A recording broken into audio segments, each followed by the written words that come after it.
Well, we're back with our Web Extra. Let's continue. And we're out in the audience, and we have a question.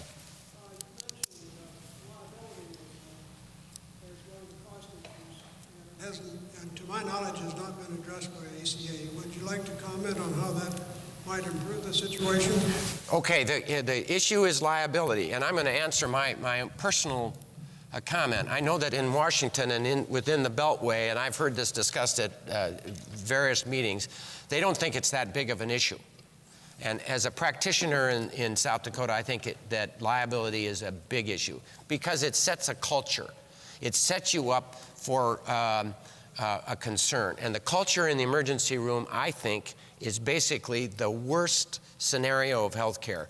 And unfortunately, it's the place where people go who don't have insurance to get their health care. And what happens is they just basically feel very out there at risk and to defend themselves from liability issues, they order everything that they have available if there's even a hint of a question of a benefit from that test.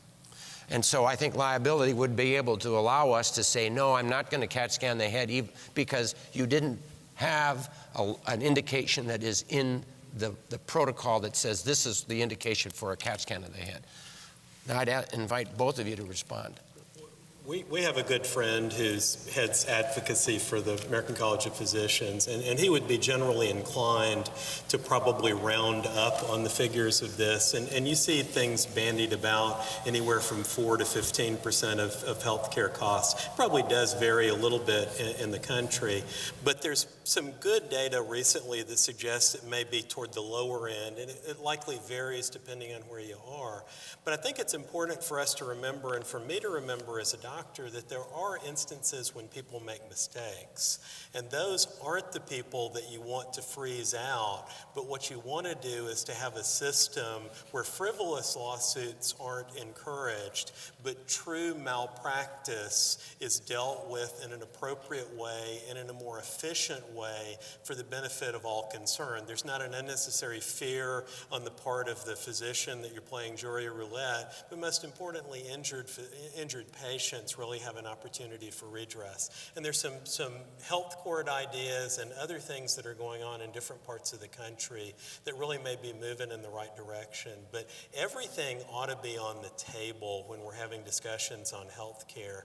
And that, unfortunately, was not on the table at the national level for a variety of reasons when the ACA was passed. The ACA does include not huge amounts of money, but there is money, grants within the legislation to fund states that want to look at alternative ways for dealing with these conflicts. And hopefully we will see, again, some innovation, because we know that the current liability system simply doesn't work. Well, they can sue for bad result. And bad result will happen whether you're the best doctor and you did exactly the right thing or not.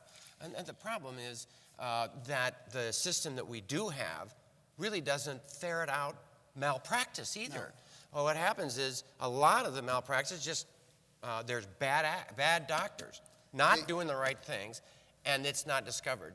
And it's not part of this lawsuit. So we could do better in finding the bad actors and getting true malpractice cut and eliminated, and instead of wasting this time on bad results. The system that appeals most to me, although it would be a fairly radical restructuring, is basically a no-fault system where anyone who has an injury in the medical care system is automatically compensated from a general fund. We don't try to attribute fault because that's It's no fault. It's no fault. If you're injured, and people are injured, and some people are seriously injured, and they deserve to be taken care of. But we need much better ways within our professions to deal with the very small percentage of our members who are not performing up to standard. So I believe we really need to separate those things, because we're in such a complicated system. When something goes wrong, it's almost never the fault of a single individual. It's a system breakdown, usually. And you know what? We could go on and on about this, and I'd rather not, though, Okay. because it is a very important part of this. But the ACA does a start, but It's a start. not Yeah, enough. Not enough. How will we pay for Obamacare? That's the question. I think the question is, how are we going to pay if we don't have the ACA? Because our costs are going up. And it's true that the costs in this legislation are significant. On the other hand, when they're compared with what it's going to cost us if we don't put in place some of these changes, that actually is even greater. And so the Congressional Budget Office has projected that over the first decade there will be savings because of the ACA, and in the second decade, those savings are going to be huge. Now, those are projections, and we don't know how accurate they are, but the thing that is not, we don't compare it often enough with, is what it's going to cost us if we don't do some of these things. And we were in trouble before the ACA. We're still in trouble. We need to remember those 40% of things that we need to not do. And I think that the ACA did take some steps toward doing that. Not enough, but we need to all work together to move in the right direction. And that's why we need serious discussion. And our political process now seems not capable of honest interchange between the different ideological positions. And none of us have all the answers. So we have to move to more an open exchange to deal with these very complex problems. One of the things that the ACA has suggested is the accountable care organizations. And it's a market-based kind of a driver for costs rather than the more you do, the more you make system, which we presently have. Could you, Fred, you explain the accountable care organization. That's I like to look at it in two different ways. I was actually involved in a discussion at the White House on this, and they really have had a lot of trouble on the details as far as how to assign patients to different groups. But I like to look at it in a little bigger picture, that you have a local group or entity providing services to the patients. And from a patient standpoint, you're more likely to get one bill or a smaller number of bills, and the people within that system have the incentives to do the right thing. They're measured on satisfaction and outcomes. Primary care gets a boost, and that's what we need to move to in this country. And if we are able to do that, then these ACOs, which were sort of a first step, but really a regional health network that provides the appropriate care, that would be huge. From an overall systems point of view, with the fee-for-service structure we have, when you have a central payer, be it a big insurance company or Medicare, every one of the charges we submit has to be evaluated whether it was legitimate and whether they're going to pay for it. That's hugely expensive. It introduces all kinds of regulations that drive all of us crazy. And so the movement, and actually this is a theme within the ACA and within a lot of the discussions about Medicare policy, is what we need to do is move to giving resources to local groups, be it an accountable care organization, or and say, you're responsible for taking care of a group of patients. We're not going to tell you how to do it, but we're going to expect good outcomes. And if you do it, we're going to reward you. And then do away with all the regulations that drive us nuts. And that's, regulations. To me, that's the direction that we need to regulations have not controlled costs. No. Get rid of it. All this regulation for us to be the controllers doesn't work. And we just have, we're responsible to make sure that the care we deliver is responsible and that our patients are improved, and our patients get better, we're going to get rewarded. And if we're not, we're going to get challenged. Yeah. To me, there's a great parallel for the way you're talking about with accountable care organizations or community providers. And it'd be if factories were run like we run fee-for-service medicine. I mean, you normally expect you get a raw material at the beginning of a process, you work on it, and you expect a product. And you're graded on how satisfied people are with that product. The way fee-for-service medicine is, you start out with something on the beginning of the assembly line, and every time somebody hits that thing on the assembly line, they get paid for it. Doesn't matter whether they destroy it, whether they improve it, and at the end of the day, the people can get rich working on the assembly line, and the individual in the healthcare assembly line has not been benefited. Right. And I've said, I think you've heard me say that it's a little bit heretical, but in actual fact, we get paid more if we do bad care than if we do good care. If we make the right diagnosis and we get people well, then it's quick and it's less costly. If they have lots of complications, we send more bills. Yeah. And that is the wrong incentive. Right, it's the wrong incentive. We have somebody in the audience. Yes, I have a question about access.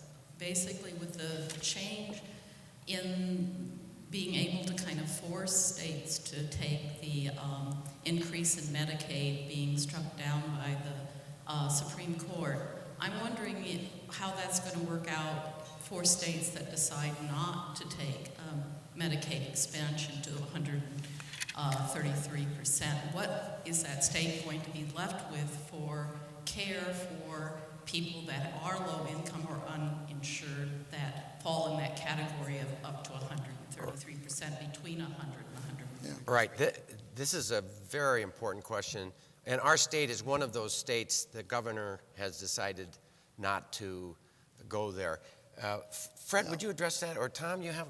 I was going to say, he decided not to develop the local exchange, which Correct. I think is a little different than her question. Okay. Because the Supreme Court decision said that the ACA in its original version required that all states expand Medicaid to cover up to a certain poverty level. Because right now, people assume that everybody that's poor is covered on Medicaid. It's not true. There's quite a number of people that are excluded. And they can have no income and still not qualify. And it said the ACA would require that all of those people be included in Medicaid. The Supreme Court said you can't coerce states to do that because the Medicaid is basically a state-run program. And so the issue that she brings up is an important one, and quite honestly, it's one that has not been dealt with yet, because you have a group of people who are not eligible, who, if a state chooses not to expand Medicaid, who will not be eligible for Medicaid, and they're also not eligible for the subsidized insurance because they were not included. It was assumed in the original legislation that they would be taken care of by Medicaid. So that's a big gap, and it's something that we're going to have to figure out a way to deal with, because that's some very needy people who need coverage and are not going to get it if. We're generally not a 51-49 country. We're more of we do things together with larger numbers of people. And that's going to be one of the issues, regardless of who wins the presidential election, that people are going to need to sit down and have a conversation. How effectively are you going to be able to take care of more people? And perhaps if we can depoliticize that, then there would be more of an issue. Medicaid is expensive to the states. That's part of their concern. The initial couple of years, I believe the feds pay everything, but after that, there's going to be an increasing component for the states. But it's really one of the things that three of us can't settle tonight, but I really do think that we have people in this country who can get together and compromise and find something somebody that extends care. But I was going to say, just from the politics of it are going to be complicated, because any governor that decides not to expand Medicaid is going to get heavy pressure from the hospitals in his state and other providers, because all of a sudden they have agreed to reduce rates on the assumption that they wouldn't have uncompensated care. And this will throw it right back in their laps. They're going to have uncompensated care and they're going to have lower rates. And I think there were a number of governors initially that's I think was largely posturing that said, well, we're not going to do it.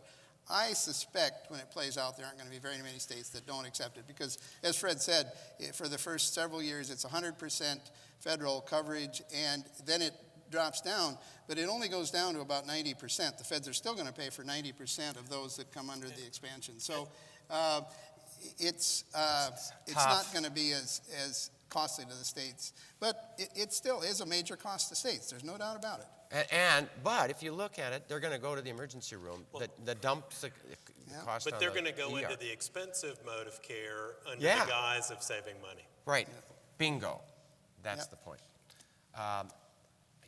We can only go so long, and people are going to their bottoms are going to be wearing out. I do want to give an opportunity for you guys to take. There were other questions that I wanted. I wanted to do the one that came from Spartanburg, South Carolina. Will the ACA drive employers to reduce workers' hours so that they will not qualify for the ACA? If this reflective of the sense that Obamacare will really cost be really costly to business, and thus to stockholders who ultimately drive decisions in publicly traded companies. I think they've structured that where it's going to be hard to do that. I mean, I think unless you're grandfathered in and you're currently not doing that. It's a complicated question, but the analyses that I've seen by people that have really looked at that and tried to assess what employers are likely to do have said they don't think that's going to be a big issue. But And what's happened in Massachusetts is interesting because we know that in Romney's state, where Massachusetts had this Obamacare-like program and has been running it since 2006, businesses have profited better. The people who were poor workers who were happy to get even less money so that they could have insurance, it gave them a home, it kept them out of the emergency room, and the profitability of Massachusetts went up when the rest of the country were higher than the rest of the country's profitability. And I think just to add on to that, there's a great concern that this is a law that nobody in the country wants.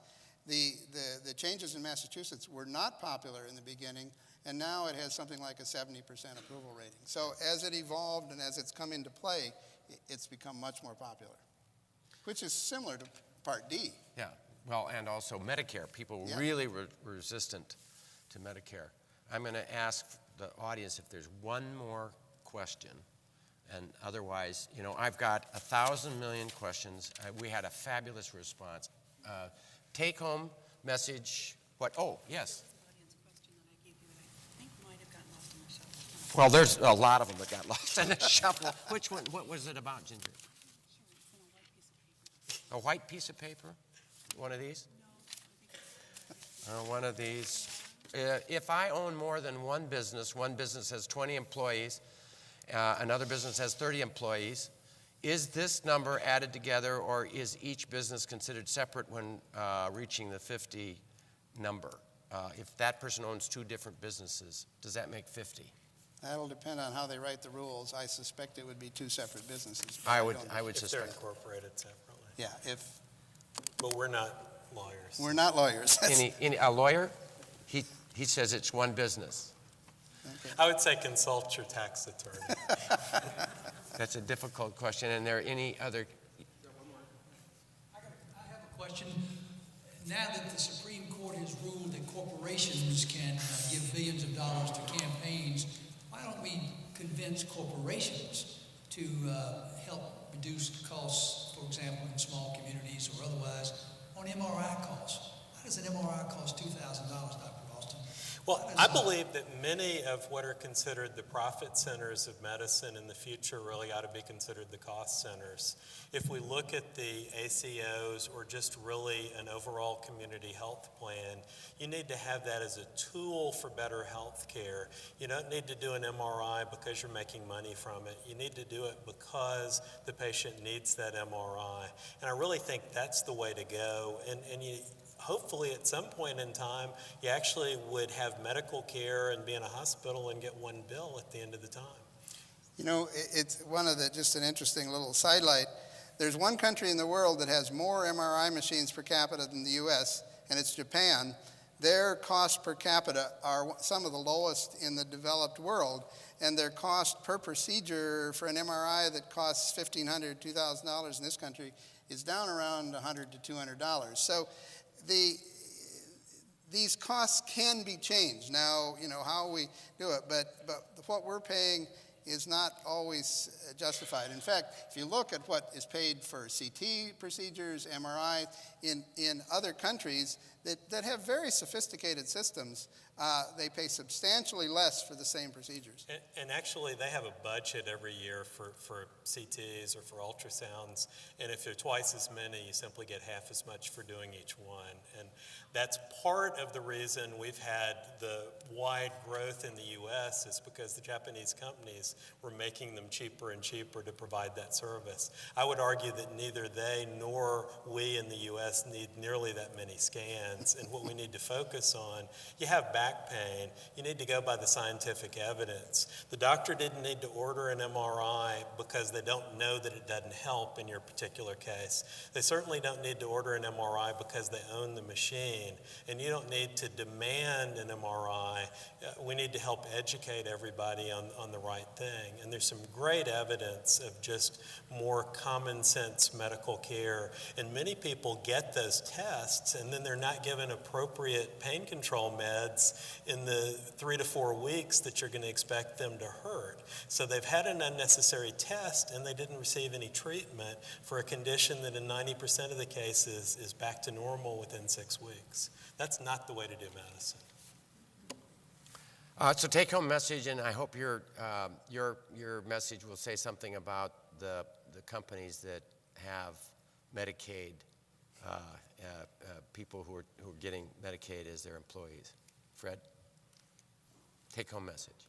I really think that sometimes you have to break a few eggs to make an omelet. The healthcare system in the U.S. is a mess. We still have some of the best minds and the best people in the world. We need to structure a system where everybody has the incentives to do the right thing. And I think if we manage to do that, and I think the ACA can help move us in that direction, then we will again have an absolutely wonderful medical system. Tom. I think that in all the criticism that has come out as this legislation has evolved, I think sometimes we lose sight. There are many things in this country we do very well. But we have marvelous technology, we have well-trained professionals, but we haven't learned how to coordinate all these elements and to make the best use, and we need to change the incentives so that we really focus on getting people well quickly and appropriately. And I think this legislation is a help. It's not a solution, but it's a help. Again, I sincerely thank our studio guests, Tom Dean, who practices family medicine in Wessington Springs, and Fred Ralston, who practices internal medicine in Fayetteville, Tennessee, for helping answer all of the wonderful questions about the Affordable Care Act. We especially want to thank Swiftel here in Brookings for providing necessary internet connections and telephone routing so that we could do this program live from our town meetings here at the Community Life Center at the First United Methodist Church of Brookings. Paul Farmer, physician, Harvard professor, and medical anthropologist, noted, "It is very expensive to give bad medical care to poor people in a rich country." Until next time, stay healthy out there, people.